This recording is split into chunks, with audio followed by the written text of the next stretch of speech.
Breaking news sa katatapos na laban ni Tank Davis versus Lamont Roach, na-expose na po si Tank Davis dahil natapos sa majority draw ang laban kay Lamont Roach. Ayon sa odds, inaasahan na mananalo si Tank Davis via knockout. Pero sa tema ng naging laban mga tol, napakaganda ng pinakita ni Lamont Roach. Malinis ang patama ni Lamont Roach at kayang tanggapin ang mga solid na banat ni Tank Davis. Ang hindi ko lang nagustuhan sa pinakita ni Davis ngayon mga tol, pagdating sa round 9. Matapos tamaan ng jab si Tank Davis, bigla itong lumuhod at tumakbo si Tank Davis sa corner niya at nagpapunas ng towel. Hindi ko maintindihan kung bakit ginawa ito ni Tank Davis. Maraming ang nagsasabi na dapat knockdown na ito si Tank Davis sa round 9 dahil bigla itong lumuhod at tumakbo sa corner. Para kasing nag-time out na si Tank Davis dito mga tol, nagpapunas ng towel sa corner habang lumalaban. Dapat ang ginawa ng referee dito, binawasan ng puntos si Tank Davis. Kasi hindi pwede yun mga tol. Time out ang ginawa ni Tank Davis doon. Matapos tamaan ng jab, tumakbo sa corner at nagpapunas ng towel. So hindi ko alam kung bakit hindi ito binawasan ng puntos ng referee. Maraming fans at mga boksingero ang nagsasabi na dapat talaga i-knockdown na lang si Tank Davis doon.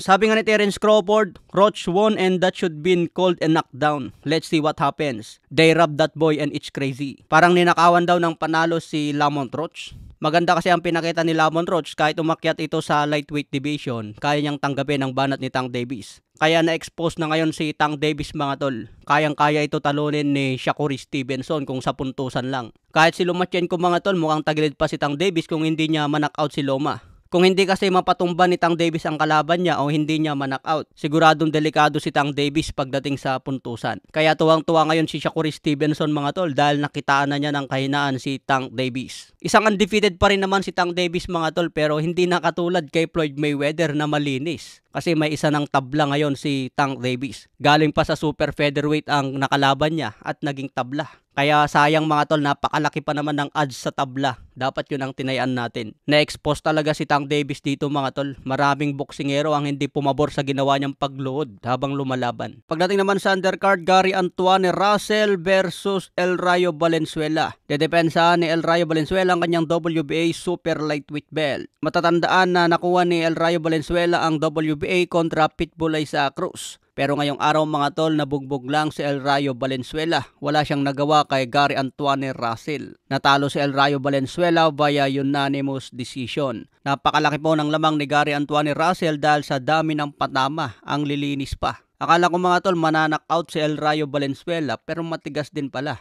Kahit malinis ang patama ni Gary Antuanne Russell, hindi pa rin ito nag-groggy. Kaya bilib pa rin ako sa pinakita ni El Rayo Valenzuela. Yun nga lang, hindi ka talaga mananalo kahit sobrang tigas mo kung tinatamaan ka ng solid. Kailangan mo pa din magpatama ng malinis at i-outbox ang alaban. Kaya si Gary Antuanne Russell na po ang bagong WBA Super Lightweight Champion. Okay mga tol, hanggang sa muling update.